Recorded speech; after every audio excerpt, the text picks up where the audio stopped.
back for another edition of Te Akau TV, and we're joined today by Te Akau assistant trainer Sam Burgess. And Sam, what's going on?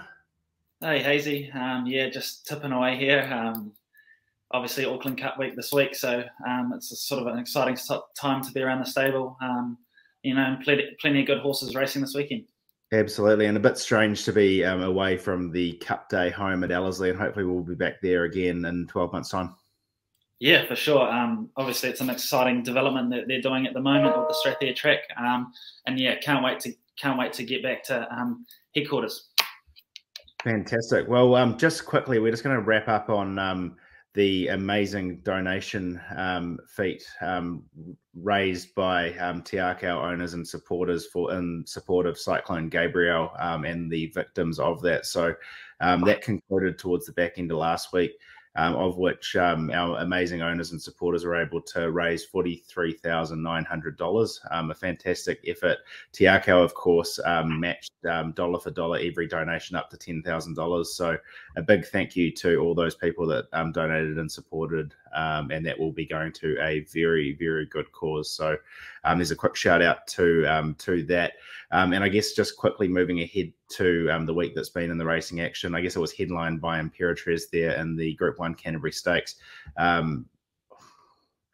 Unfortunate, but she had a pretty good horse on her back, and she really kind of held her own in her first race there across the ditch, Sam.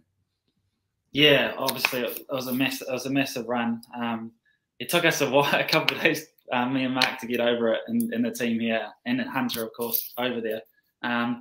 It was almost like in disbelief, like she looked the winner until, bombed by a very good horse. Obviously, he's performed, in the UK as well. He's a Group 1 performer in Australia. So look, it was sort of hard to cop initially, but look, she did us so proud. And Hunter's really happy with how she's bounced through the run. And it's on a float to Melbourne Sunday night, I think. So yeah, having her last sort of a little hit out at Randwick tomorrow, and then gets on the float to Melbourne, sorry, and then build towards the William Reid sort of Friday 2 weeks. That's, of course, as you mentioned, Friday the 24th of March, and that's another Group 1 race there at Moonee Valley.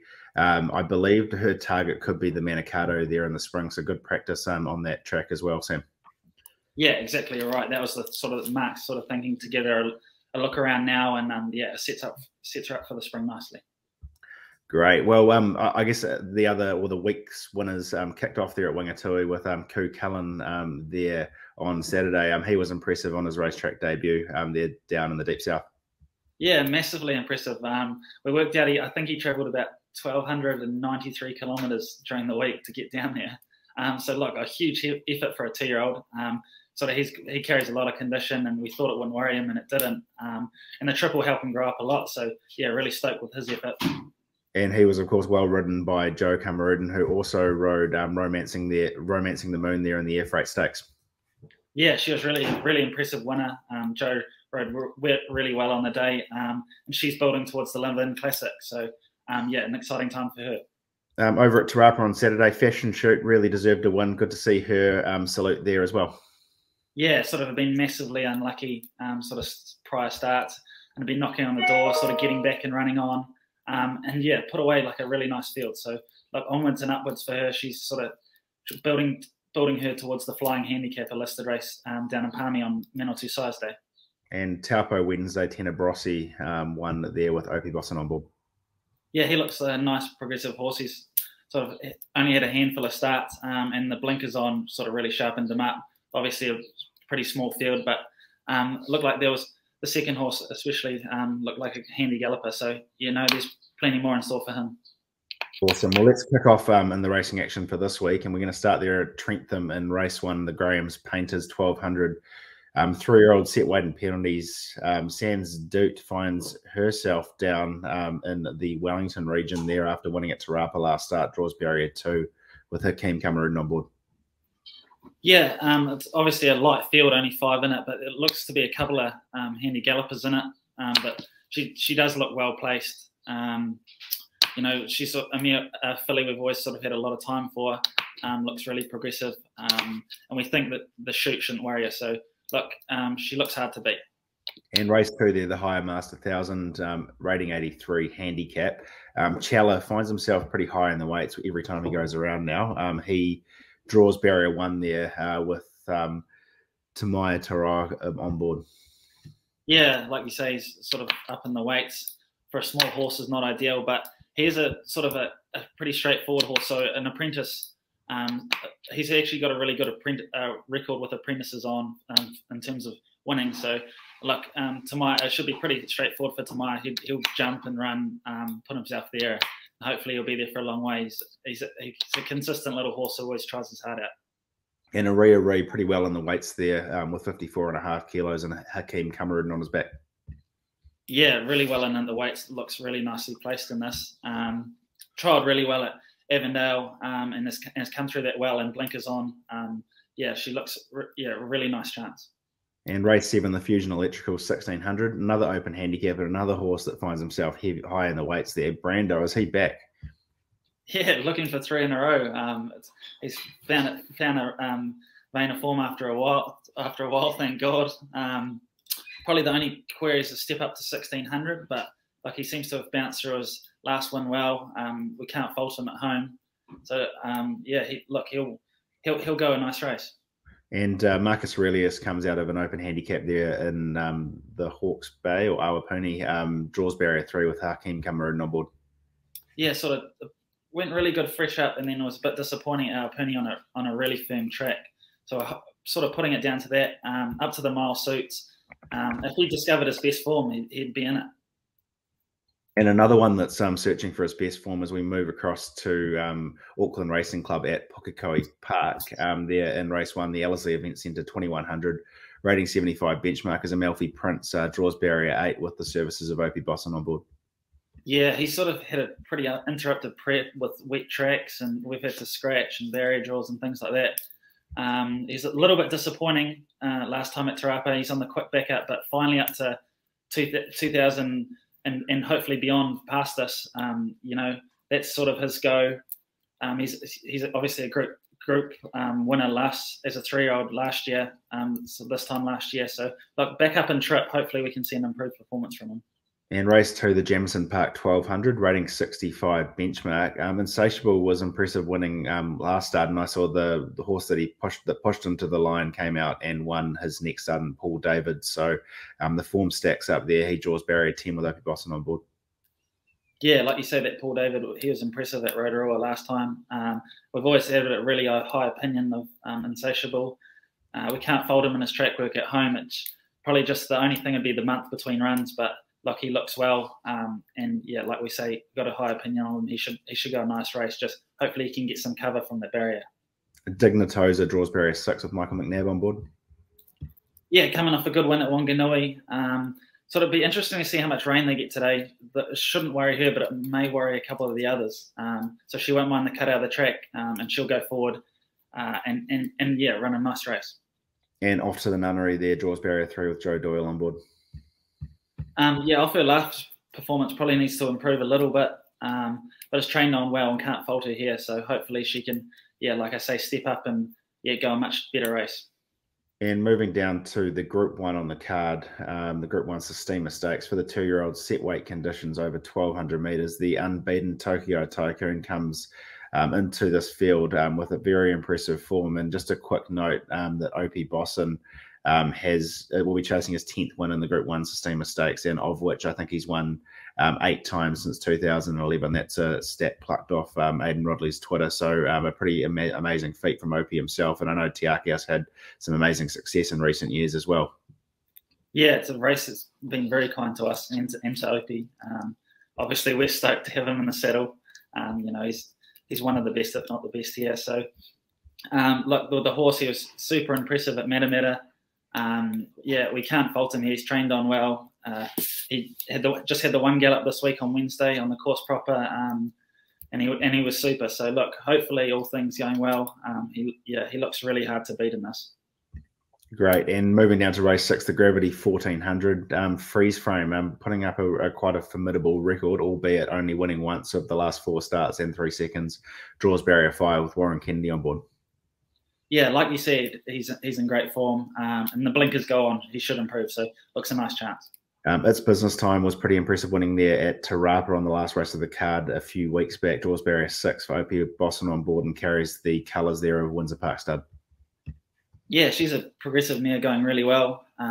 Probably the only worry is the back end trip to 1400, but we've kept her fresh and really happy with her here. So, yeah, another that looks like a really nice chance. And the Burgundy filly Albinet draws out wide there in barrier 16 with Joe Doyle on board. Yeah, sort of watch this space. We might be a bit doubtful from the barrier draw. She might wait a week, or she might run at Matamata or Wellington next week. We're still just sort of tossing that up. And down to race 7, the Alpha First Mortgage Investments 1400 open handicap. Another horse that's been running against Fashion Shoot, who of course won there at Te Rapa, and has been coming out of similar races, as I mentioned, as Synchronise. Probably deserves a win there with drawn barrier 1 with Craig Grills on board.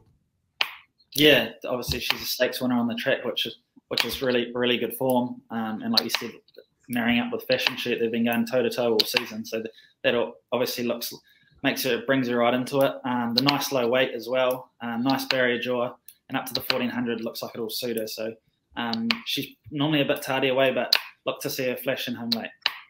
And race 8, the second Group 1 of the card, the Bone Crusher New Zealand Stakes, weight for age over 20-50 metres. Some pretty highly performed mares down the bottom of the page, mares and fillies and Le Creek, and of course Prowess, the Karaka Classic winner. Campia Anessa, she's an emerging talent in her own right, coming second behind Sharp and Smart there in the Herbie Dyke Stakes. Yeah, she's had an amazing season. She sort of just kept stepping up and up and up, and hopefully she can take this last step up to now the Group 1. Yeah, she's trained on really well since her second in the Herbie Dyke. At the top of the straight, we thought we might have had Sharp and Smart, but look, he's a fantastic racehorse, and obviously the form stacks up with him going on and winning another Group 1. Yeah, Opion, we'll sort of leave it up to him. He's drawn the outside, albeit there's only 8 runners, but there's some really high class horses in it. So look, yeah, she definitely deserves her chance and looks a really nice chance. Well, don't forget about her. She kind of slips under the radar in most of her races as well, but she is, of course, very high class in her own right. And moving down to the Group 2 Barfoot and Thompson Auckland Cup over the 3,200 metres. So that's the Melbourne Cup distance, open, set weights and penalties. 2 horses for Fortuna Racing, the first of which is the Wellington Cup winner who sailed down the outside at big odds in leaderboard, draws barrier 9 with Joe Doyle on board. Yeah, obviously it was a fantastic win down at Wellington. It helped with obviously all the rain on the day, and it's probably what he needs today. Hopefully it's raining in Pukekohe, and he's one that would love it, very testing, because he's super fit and is thriving in his work at the moment. But yeah, hopefully we can get the rain. Joe Doyle obviously rode him at Wellington and retains the ride. He knows him well, so look, he'll be super fit, and yeah, he's ready to go. And another 5-year-old contributor mare in Soprano Supreme should be pretty super fit as well, I imagine, Sam. She draws barrier 8 with Warren Pin on board. Yeah, she's not the biggest and doesn't carry the most condition, but like you said, she is super fit. We've got her really ready. She probably needs to improve from her previous performances, and any rain, again, would help her as well. But look, she's got a nice lightweight and a good jockey aboard, so deserves a chance. Well, there you have it. There's our runners for the weekend, Sam. A bit of a tricky one around. There's a couple of shorties there that you probably could go in terms of your best bet. Happy for you to take those, but do you want to go around them? Yeah, look, I'll probably be a bit mean tipping Tokyo Tycoon or Sam Sturt. They're pretty short. So just for a bit of value, I think maybe a Reese, nice low weight, Hakeem on. He looks a really nice mare who you think can hopefully nab some black type later in the season. So, yeah, look, I think she's sort of well placed and looks at a really nice chance at least some decent odds. Great. Well, there you have it, a Reese there at Wellington on Saturday. And, of course, we head back to Wellington there next week for the Oaks and also the Levin Classic. Have we got any runners lining up there in those races? Yeah, so a few nice chances. Levin Classic, I think Fellini, Skewiff, and Romancing the Moon, and they all look sort of looks a nice race for all three of them. We don't think it'll come up overly strong. It's sort of fallen away a bit in the last few weeks, sort of top gallopers heading overseas and things like that. And off the top of my head, the Oaks, Family Ties, Mahisa Bean, I think that's it. But look, in Family Ties, Any Rain would suit her. Mahisa Bean's coming off a really good win as well. So look, we think they'll cop the distance. And yeah, another few nice chances that can hopefully nab another Group 1 for the season. Cool. Lots to look forward to as we progress through these kind of colder or getting chillier autumn months there as well. But thanks for your time today, Sam, and we will catch you again sometime soon. Win the Karaka 2-year-old million? We've just won our 7th in a row. This season, Te Akau's won more races, group races and prize money than any other stable. Shares are available now in exciting new horses. It's the perfect time to join the team. Race horses like Tokyo Tycoon, Te Akau Shark or Imperatriz with us. Head to teakauracing.com. Go the Tangerine!